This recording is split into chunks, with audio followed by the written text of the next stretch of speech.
Okay, thank you, Gary. So we've all read about just the sadness at Redwood Springs.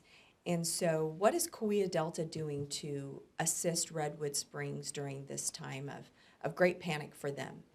Yes, thank you, Deb. So last Friday, late in the afternoon, there was an emergency call that was scheduled. It was scheduled by the county's Department of Health and Human Services. There were probably at least 20 of us that were on that call. Myself and other folks from Kaweah Delta, Donna Hefner, and Jeff Hudson from Sierra View Hospital, folks from Adventist Health, Tulare and Hanford, Anita, the administrator at Redwood Springs. I think we had a representative from the state that was on that call. Annette from the County Health and Human Services Department. And we learned that the outbreak there at Redwood Springs had grown very rapidly from an initial count, I think, of eight people, 6 patients and 2 employees, that had quickly ballooned to almost the entire number of residents that were there. And because the staff had been impacted as well, they were having a very difficult time staffing the facility. In fact, we're talking, late Friday afternoon, and they needed additional staff that Friday evening. So incredibly, and not surprisingly, just the inspiration that we constantly witness and experience throughout this entire pandemic has truly been remarkable.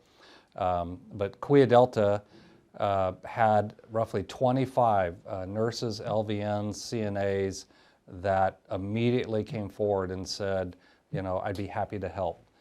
So we put together kind of a team of employee resources.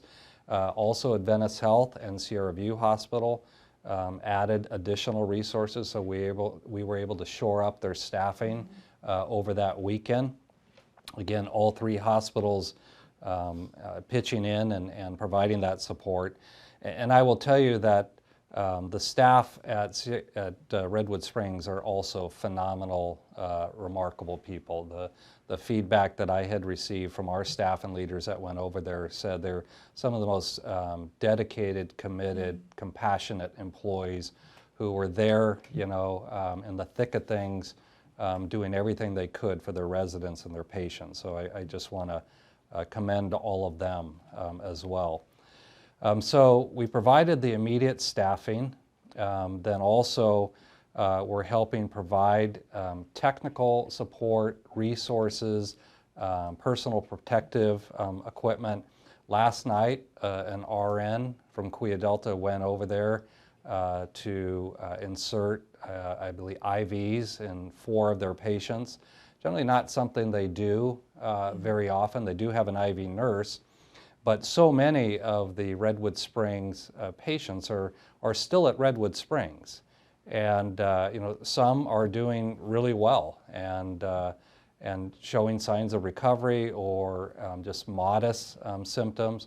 Others are probably struggling a little bit more, and certainly providing IV therapy and hydration so that they can recover there in the nursing home is certainly something that we'd like to see. So also Lisa Harold, who's our Director of Skilled Nursing Services here, post-acute services, and then Mary Sisto, one of our recently retired skilled nursing leaders. Mary's come out of retirement, and God bless her. Thank you. Thank you, Mary. Yeah. So she's already made contact with Anita, and again, kind of sharing ideas, just so, just helping Anita have some additional leadership support to help her and her team get through this. But I am really, glad to hear that they're managing pretty well. And they've had a number of employees that have come back to work that initially tested positive, went home, were quarantined, and now are anxious to come back and help their colleagues. And so that's helped with the staffing support as well.